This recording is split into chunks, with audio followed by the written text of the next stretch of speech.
여러분 진짜로 통일하는 날이 오기는 할까요? 그리고 만약 지금 북한 정권이 무너져서 통일이 가능하다고 했을 때 그 땅은 바로 우리 대한민국 영토가 된다고 생각하시나요? 정답은 놀랍게도 아니오일 확률이 매우 높습니다. 중국군의 즉각적인 이동, 러시아와 미국의 전략적 개입 등으로 새로운 영토 전쟁이 시작될 가능성이 크거든요. 왜 이런 일들이 일어날까요? 그 이유를 지금 저 곰브리핑과 함께 아주 속 시원하게 파헤쳐 보겠습니다. 먼저 과연 통일이 일어날 가능성부터 짚어볼까요? 지금 북한은 역사상 그 어느 때보다 문을 꽉꽉 걸어 잠그고 지독한 폐쇄 정책을 펴고 있습니다. 원래 폐쇄적이지 않았나? 하시겠지만 예전엔 개성공단도 돌리고 이산가족 상봉도 하면서 거칠게라도 문은 열어두었잖아요. 그런데 지금은 아예 시멘트를 들이붓고 빗장을 걸어버렸습니다. 최근엔 휴전선 일대의 만리장성 마냥 담장을 쌓고 지뢰를 어마어마하게 깔고 있죠. 심지어 우리 대한민국을 제1적대국으로 헌법에 박아버리며 완전한 단절을 선언했습니다. 옛날엔 매일 서울 불바다를 외치며 쳐들어올 것처럼 굴더니 이제는 도리어 우리가 밀고 올라갈까봐 혹은 자기네 주민들이 넘어갈까봐 스스로 거대한 감옥을 만들고 있는 겁니다. 진짜 아이러니하고 우습지 않나요? 그렇다면 이런 꽉 막힌 상황에서 대체 언제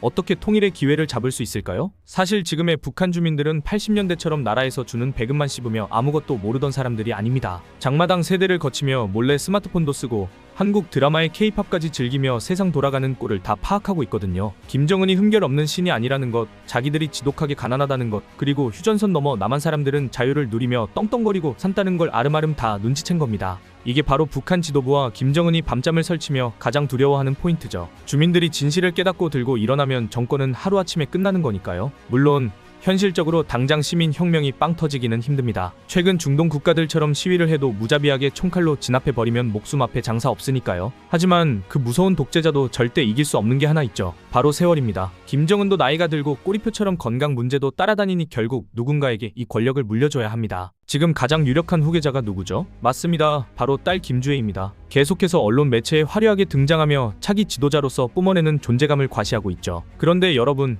역사를 보면 모든 독재 국가는 이렇게 권력이 넘어가는 교체기가 가장 치명적인 아킬레스건입니다. 그 많은 고위 간부들이 어린 딸에게 맹목적으로 충성할 리 없고 내부에서 불만 세력이 펑하고 터져 나올 수밖에 없거든요. 즉 한반도의 가장 빠른 통일의 기회나 엄청난 급변 사태는 바로 이 권력 승계의 틈새에서 발생할 확률이 아주 높다는 겁니다. 과거 6.25 전쟁 때처럼 중국과 러시아를 뒷배로 삼고 다시 남침을 감행할 수도 있지만 미국이 눈을 시퍼렇게 뜨고 있는 한북한이 섣불리 방아쇠를 당기는 건 자멸 행위라 확률은 제로에 가깝습니다. 자, 그럼 여기서 가장 중요하고 소름 돋는 핵심 질문 들어갑니다. 내부 붕괴든 다른 이유든 마침내 북한 정권이 무너지고 통일의 문이 열렸다고 가정해 보겠습니다. 주인이 사라진 그 북한 땅은 과연 누구 차지가 될까요? 에이, 우리 헌법 제3조의 대한민국의 영토는 한반도와 그 부속 도서로 한다고 딱 적혀있으니까 자동적으로 우리 땅이 되는 거 아니야? 라고 생각하시죠? 아쉽게도 냉정한 국제사회의 현실은 우리 헌법 조문 하나로 굴러가지 않습니다. 이게 정말 무서운 부분인데요. 국제법상 북한은 1991년에 남한과 동시에 유엔에 가입한 엄연히 독립된 주권 국가입니다.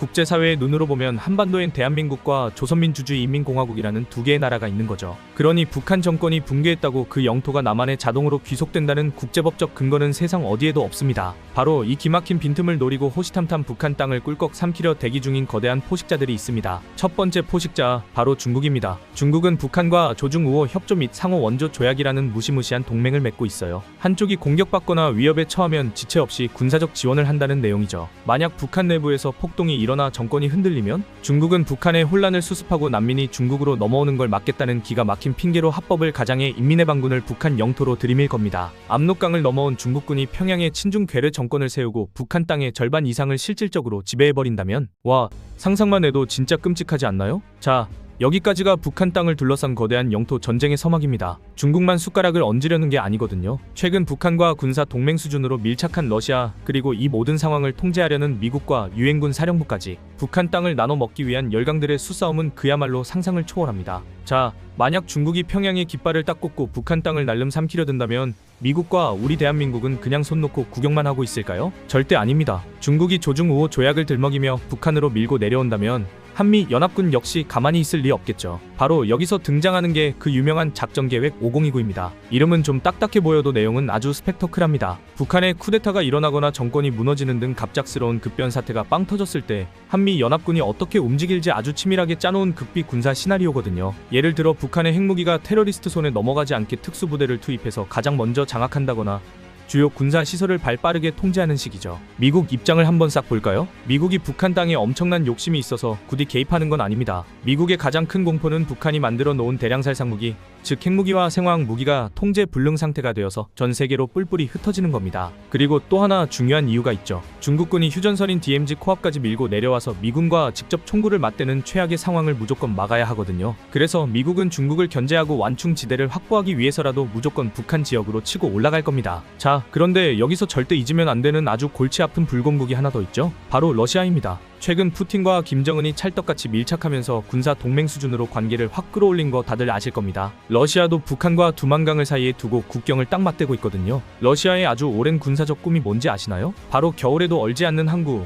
부동항을 얻는 겁니다. 북한이 무너지면 러시아 역시 자국 안보와 이익을 챙기겠다는 명분으로 북한의 북동쪽 핵심 항구 도시들로 군대를 쓱 밀어 넣을 가능성이 아주 농후합니다. 상황이 이쯤 되면 통일의 축복은커녕 북한 땅은 그야말로 지옥불 파티가 펼쳐지는 겁니다. 압록강을 넘어온 중국군, 휴전선을 뚫고 올라간 한미연합군, 그리고 두만강을 건너온 러시아군까지 자칫 잘못하면 제2차 세계대전이 끝나고 독일이 네 조각으로 쪼개졌던 것처럼 한반도 북쪽 땅이 강대국들에 의해 갈기갈기 찢어져서 분할 점령당하는 끔찍한 시나리오가 현실이 될 수 있는 거죠. 이건 마치 동네에서 제일 큰 땅 부자가 갑자기 쓰러졌는데 평소에 아른 채도 안 하던 덩치 큰 이웃집 조폭들이 우르르 몰려와서 억지로 지분을 내놓으라고 행패를 부리는 꼴입니다. 오직 힘의 논리만 지배하는 거대한 영토 전쟁판이 되어버리는 거죠. 그렇기 때문에 우리가 무작정 탱크 끌고 군대만 밀어 넣는다고 짜잔하고 해결될 문제가 절대 아닙니다. 피 한 방울 흘리지 않고 북한 땅을 온전히 우리 것으로 만들려면 총칼보다 더 강력하게 국제사회를 움직일 수 있는 압도적인 명분과 치밀한 외교력이 필수입니다. 북한 주민들 스스로가 중국이나 러시아가 아닌 대한민국과 함께하겠다고 자발적으로 선택하게 만들어야 하고,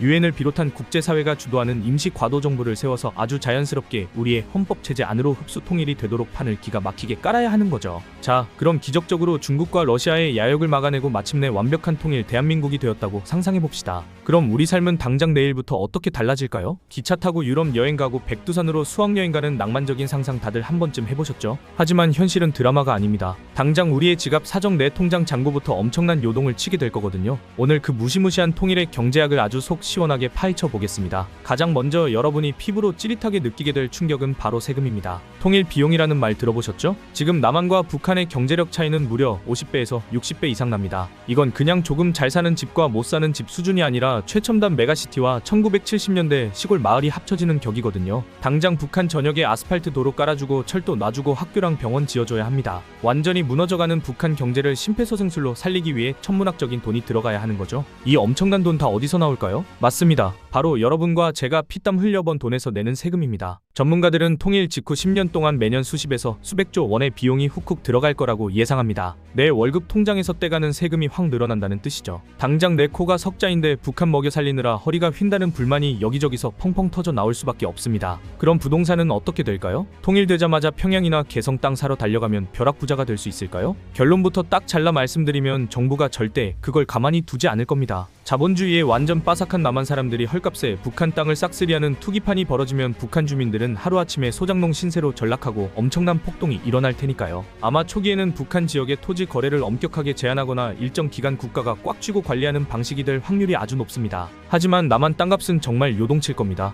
특히 파주나 철원 고성 같은 접경 지역은 하루아침에 북한과 유라시아 대륙으로 시원하게 뻗어나가는 황금 물류 중심지가 되면서 땅값이 우주를 뚫고 올라갈지도 모릅니다. 반대로 그동안 끄떡없던 강남 불패 신화가 흔들리고 서울에 몰려있던 어마어마한 자본이 북쪽으로 쫙 분산되면서 대한민국의 부동산 지형도 자체가 완전히 뒤집힐 수 있는 거죠. 자, 여기까지 들으시면 아니 이럴 거면 통일 뭐하러 해, 그냥 지금처럼 남남으로 살자라고 생각하시는 분들 분명 계실 겁니다. 하지만 조금만 더 멀리 길게 보면 이야기가 완전히 180도 달라집니다. 통일은 단기적으로는 엄청난 고통이 따르지만 장기적으로는 대한민국을 세계 최강대국 반열에 올려놓을 역대급 기회거든요. 대체 왜 그럴까요? 첫째, 폭발적으로 늘어나는 인구와 내수 시장입니다. 지금 대한민국 출산율이 바닥을 뚫고 지하로 가고 있죠. 그런데 통일이 되면 북한의 2,500만 인구가 합쳐지면서 단숨에 인구 7,500만의 거대 국가가 됩니다. 젊고 풍부한 북한의 노동력과 남한의 최첨단 기술 자본이 만나면 그 폭발적인 시너지는 상상을 초월할 겁니다. 둘째, 북한 땅에 묻혀있는 어마어마한 지하자원입니다. 스마트폰이나 반도체 만들 때 꼭 필요한 핵심 광물부터 철광석 마그네사이트까지 싹 다 있죠. 지금 우리가 비싼 돈 주고 외국에서 수입하는 자원들이 북한에는 그야말로 산더미처럼 묻혀 있습니다. 이걸 우리가 직접 캐서 쓴다면 우리 기업들의 제조 경쟁력은 전 세계를 아주 씹어먹을 수준이 될 겁니다. 마지막으로 코리아 디스카운트의 완벽한 해소입니다. 외국인 투자자들이 한국 주식을 살 때 항상 찝찝해하는 게 바로 언제 터질지 모르는 전쟁 불안감입니다. 그런데 북한이라는 지정학적 폭탄이 완전히 사라지면 어떻게 될까요?